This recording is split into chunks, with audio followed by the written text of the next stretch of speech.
Ry amparibe famonjena matahiry ny finoana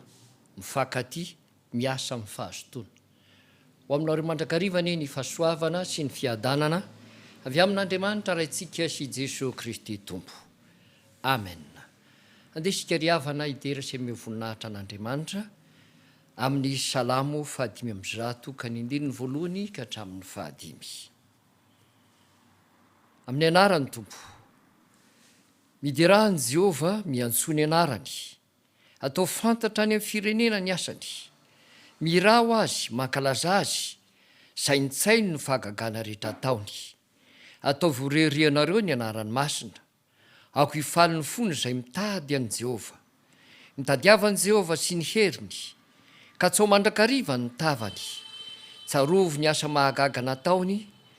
dia ny fahagagana sy ny fitsarany ny vavany. Amen. Ivavaka isika riavana. Ry Tompo Andriamanitra ny famonjenanay io,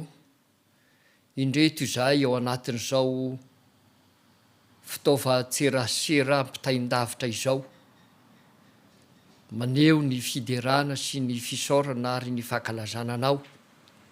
fa mbola afaka manohy hatrany izay ny fampianarana ity boky filazantsaranao Jesosy ny soratany jaune ity. Tompo, tianao tokoa ny fiangonana, ary tianao hiaina hatrany amin'ny finoana velona sy masina ary marina, ka ampianarinao amin'ny fomba izay tsy hitakatry ny sainay, tsy ny eritreretinay tany aloha, kanefa ankehitriny azonay tanterahana sy ampiasaina. Vavaka aminao zay Tompo, satria tsy misy zava-bitanay ary tsy ho tanteraka izany raha tsy apetraka eo am-pelantananao.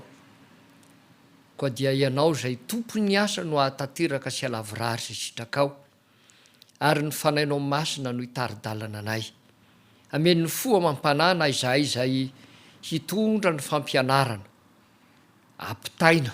amin'ny vahoakanao any tokantrano, nareo mpanomponao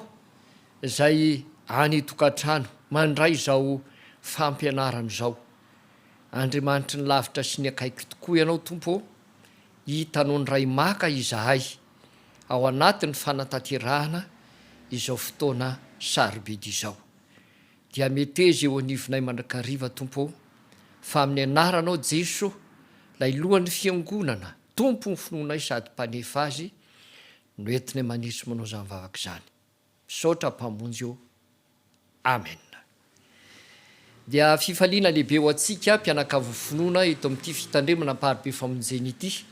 sy izay rehetra afaka manaraka izao fampianarana ny amin'ny filazantsaran'i Jesosy azy ny soratany jaune izao riavana. Vitantsika tanteraka ny 19 tamin'ny lasa, aderosika amin'ny jaune 7 amin'ny izao manaraka izao. Ka noho ny alavany ity filazantsara nosoratany jaune 7 ity, dia hozaraintsika roa indray izy, mba ahafahantsika mivalapatra tsara ao anatin'ny fieverina sy fandiniana izany tenin'Andriamanitra izany. Ka ny fizarana voalohany raisintsika sy atrehintsika amin'izao fandaharam-potoanantsika izao, dia ny jaune 7 ny 1 ka hatramin'ny 430. Ary ny tapany faharoa kosa izay ho tady rahantsika amin'ny ho avy, dia ny jaune 7 ny 730 ka hatrany amin'ny 250. Ireo zany no fizarana atolotra antsika. Ka hiditra amin'ilay fizarana voalohany amin'ity jaune 7 ity sika, dia ny jaune 7 ny 1 ka hatramin'ny 230 zany. Ao anatin'ity fizarana voalohany ity dia mbola misy zanam-pizarana ihany koa 3. Zany zanam-pizarana 3 zany dia hidirantsika tsirairay. Ny zanam-pizarana voalohany dia ny jaune 7 ny 1 ka hatramin'ny 5. Ny 1 ka hatramin'ny 5. Io 1 ka hatramin'ny 5 io dia mbola misy zafi-pizarana anankiroa ihany koa. Ny 1 sy ny 2, ary ny 3 ka hatramin'ny 7. Lay zafi-pizarana voalohany ny andininy voalohany sy ny faharoa de teny fampidirana na fitariana zay ataony mpanoratra de ijaoniny zany ny am'izay ho tatarainy sy izay ambarany satria ao anatiny ty jaona toko fahafito itya de no miresaka momba n'lay fakalazana ny andro firavoravon'ny taberna kely ka tao anatiny zany no homeny jaona dinidinika ary eto de fitariana no ambarany ary naseony jaona ao anatin'zao fa nampahalaina an' Jesoa no nakany Jodia satria fantatry ny tompo ny toetsaina sy ny toe-panahin'ny olona zay miandry azy any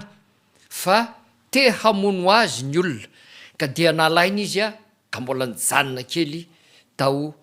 Galilia zay toerana nabe azy sy nanatanterahany asa magaga maro ary ny zafim-pizarana faharoa kosa ny andininy fahatelo ka hatramin'ny fasivy dia miresaka ny adihevitra zay nataony Jesoa sy ny rahalahany Jesoa zany ary zany no jerentsika satria eo amin'ny andininy fahatelo ka hatramin'ny fahadimy a dia ireto rahalahany Jesoa ireto de nananatranatrany Jesoa nananatranatrany Jesoa izy a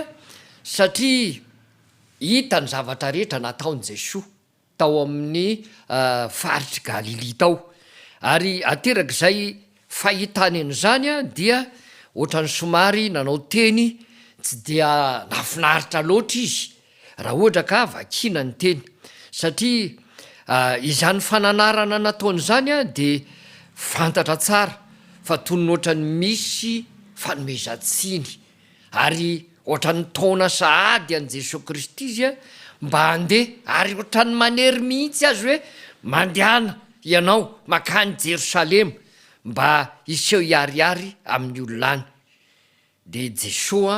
namaly an'izany dinidinika zany ary ny teny navaliny Jesoa taminy vokatry zany teny somary tsy de mafinaritra zany dia hoy Jesoa namaly azy hoe mbola tsy afaka makany izy satria mbola tsy tonga ny fotoany ho azavaintsika io hoe ny fotoanany tompo a ao ariana kely ao ka aterak'izay fanambaran'ny tompo zay a de nandao azy reto rahalahany reto ary lasa nandeha nakany Jerosalema nanao fivainina masina Jesoa kosa mbola nijanona tany Galilia arak'izay nambara tamintsika teo ny faharoa ny fizarana faharoa amty ny zafim-pizarana faharoa amty fizarana voalohany ity de ny hoe ny fampianarany Jesoa tamin'ny andro firavoravony taberna kely manomboko amin'ny andininy fahaenina amby folo ka hatrany amin'ny fahavalo amby telopolo a no miresaka an'izany ao anatin'io a dia misy dinika tahaka izao hoe rehefa lasa kelikely reto rahalahan'ny tompo ireto a de nandeha koa Jesoa fa somary nandeha mangingina tsy nisy nahalala ary tonga tany amin'ny toerana zay nanaovana ny fankalazana de Jerosalema fa saingy mbola nipetrapetraka ny afokafona nangingina ary tsy de nisy nalala loatra hoe efa tonga ve sa mbola tsy tonga fa ny rahalahany kosa de efa tonga tany am'izany toeran'izany ry havana malala ho mitompo fantatritsika ao anatin'izany a fa i Jesosy Kristy raha ohatra ka tonga tany dia ny hampianatra no aleny ny anao ny hiraka mpanaovina azy no antondriny ary tao ihany ny fanatanterahany izany atao hoe fiarahana mifaly amin'ny andro firavoravona ny fetin'ny taberna kely zany fa io koa ny fotoana ary misy marina mpahany mantsy zay nylazainy reto rahalahany reto fa raha nyresaka nylazainy rahalahany no jerena dia teny marina ihany satria ny olona rehefa te alaza tsy manao zavatra any an-takotakona mangingina any ambany vohatra fa manao zavatra miariary ary any endreny vohitra any amin'ny toerana zay atao hoe mandroso sady be olo manam-pahaizana no hanatanterahana an'izany ary teo Jesosy Kristy rehefa tonga tany Jerosalema rehefa nanomboka nandeha ny fankalazana de niseho tamin'ny vahoaka ary rehefa niseho tamin'ny vahoaka Jesoa dia nanao fampianarana ary mitaona ny olona amantatra ny sitrapon'Andriamanitra sy anome voninahitra an'Andriamanitra sady ny teny mafy reto olona reto izy ny amin'ny fitandremany sy ny fandinihiny ny teniny soratra masina fa tsy makato velively akory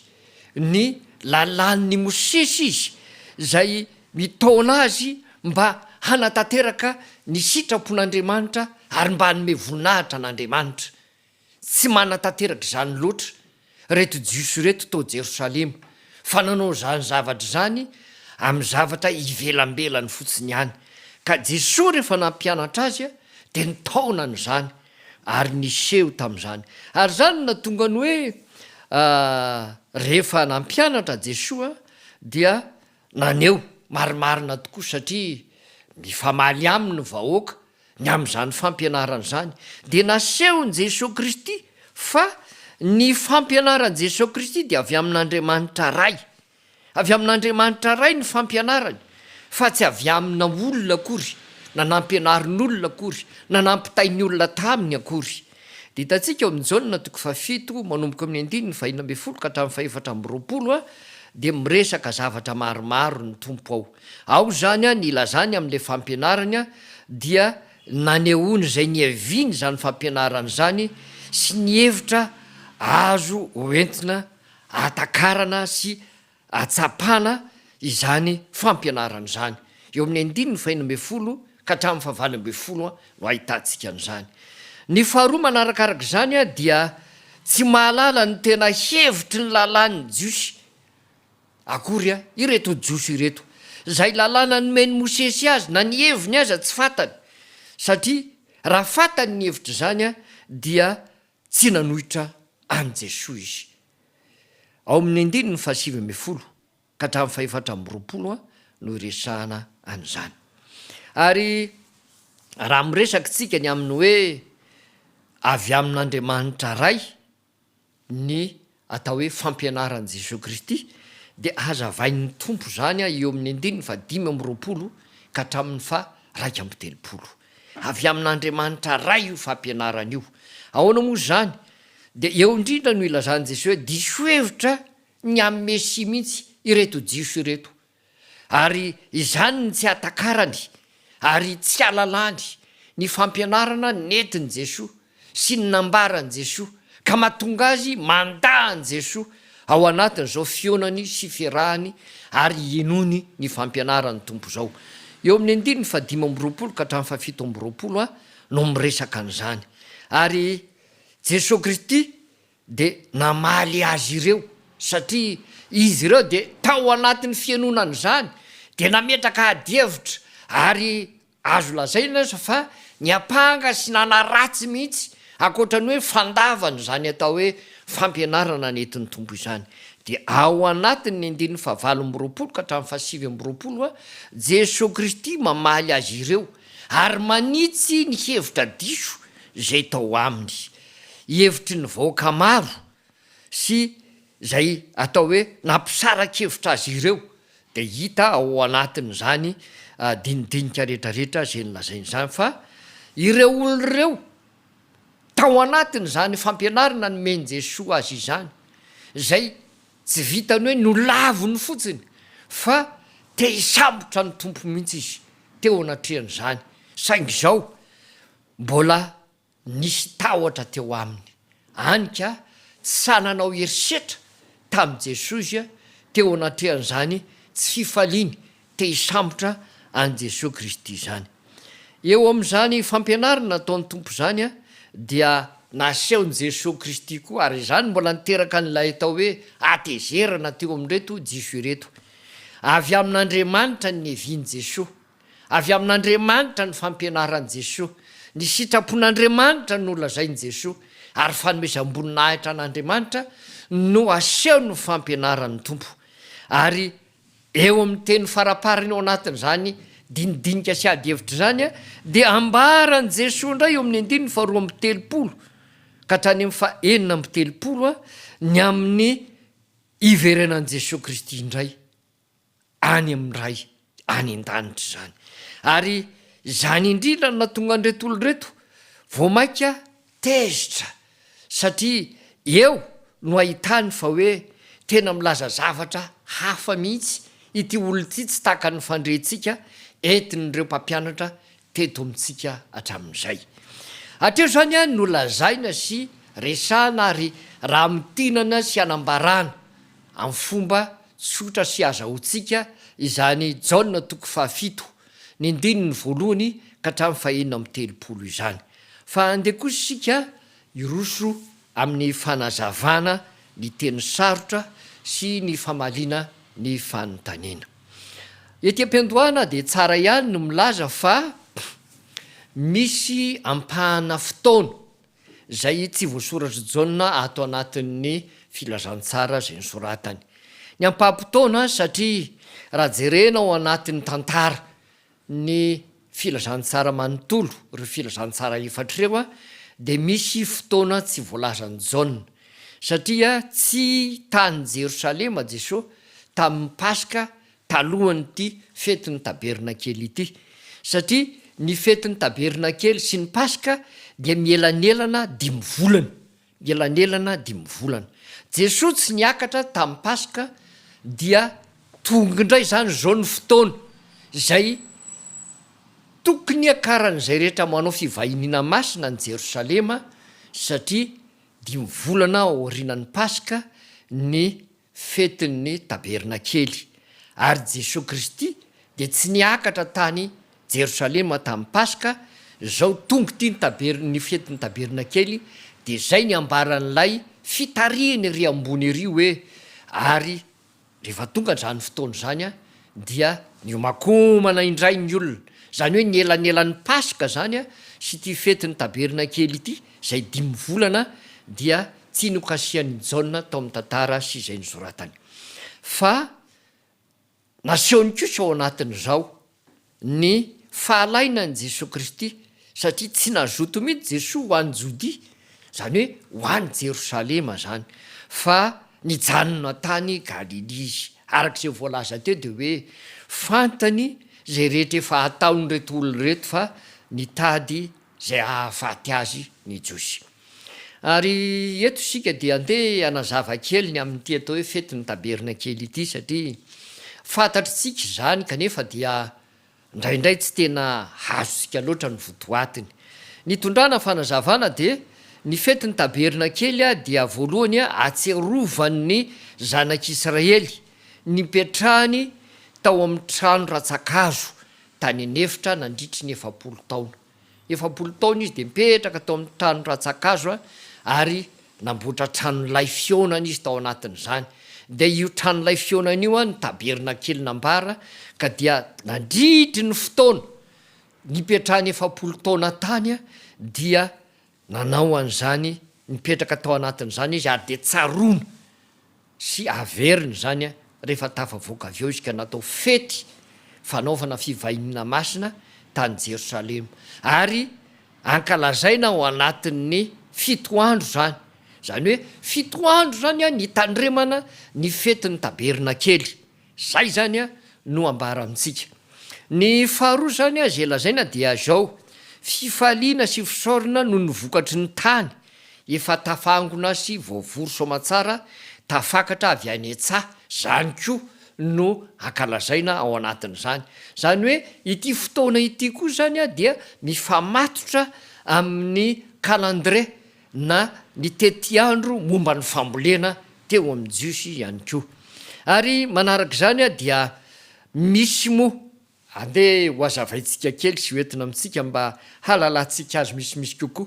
Eo amin'ny Jiosy dia misy andro firavoravoana lehibe 3 zay ekarana any Jerosalema. Ao zany ny Paska. Ary io no atao hoe famaritana voalohany ny fotoana zay amaritany Jiosy ny zavatra mitranga sy ny fiainany amin'izay entina ankalazana n'Andriamanitra atsiarovana ny famonjena zay nialany tany amin'ny tany Egypta.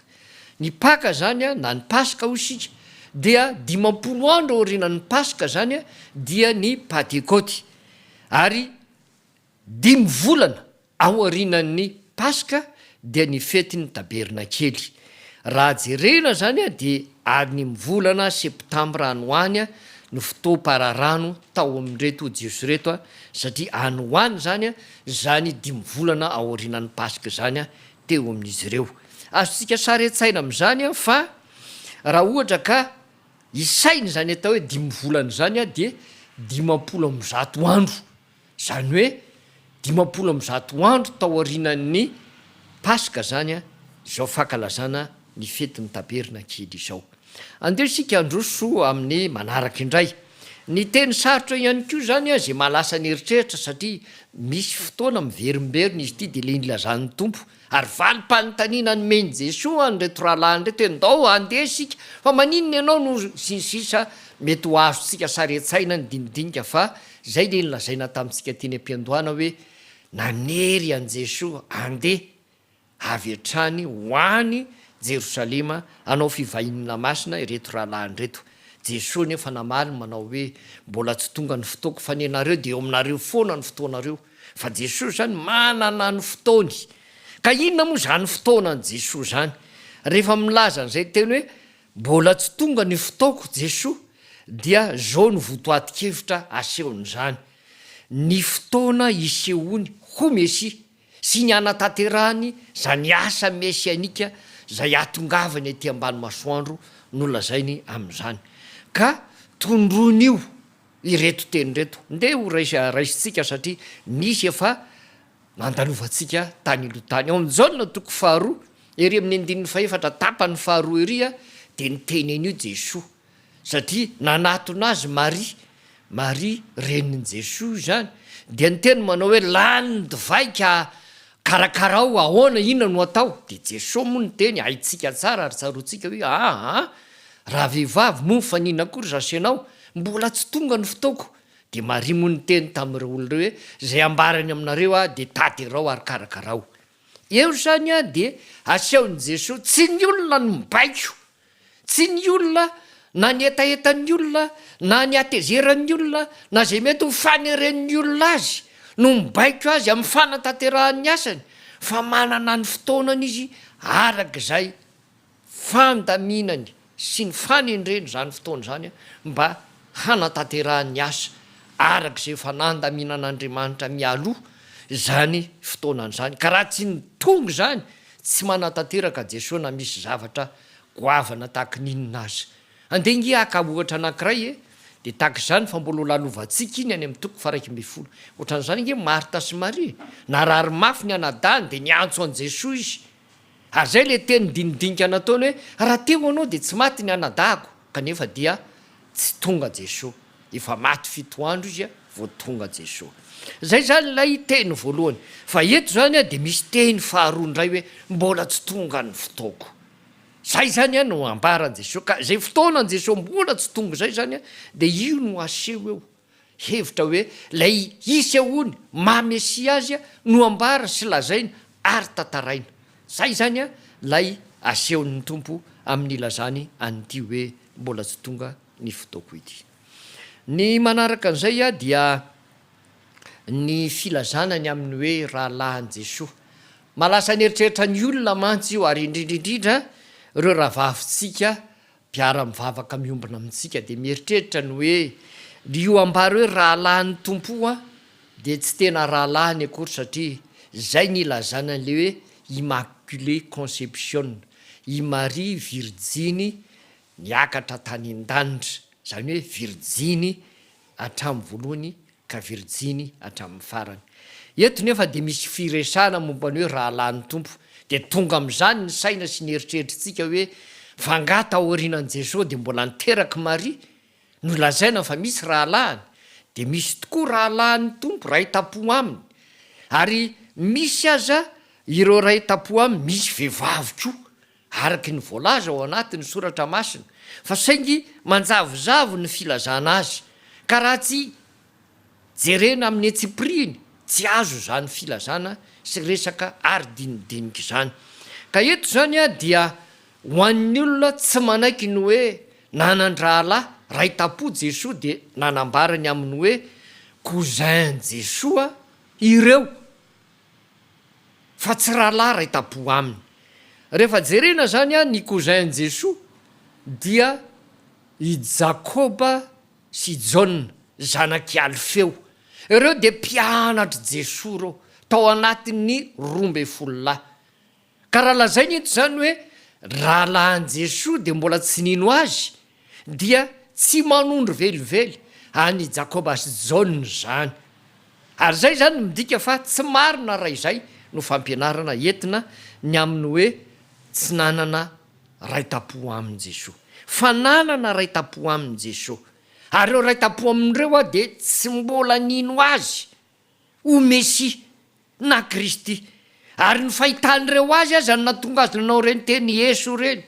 nanao an'ireny teny fanomezantsiny reny, nanao an'ireny teny somary ohatrany hoe fanerena sy fanehoana ohatrany hoe tsy fifaliana amin'ny zavatra zay nataony Jesoa, nefa zavatsoa teo amin'ny toerana nisy azy. Ary somary nanebatebaka hoe raha say ianao, raha to olo malaza marina ianao, maninona ny miafinafina fa tsy mipoitra makany amin'ny tanan-dehibe ho hita. Zay zany le zavatra nitranga. Ka ireto le rahalahin Jesoa ao anatin'ny soratra masina voatonao. Ao zany le atao hoe Simona,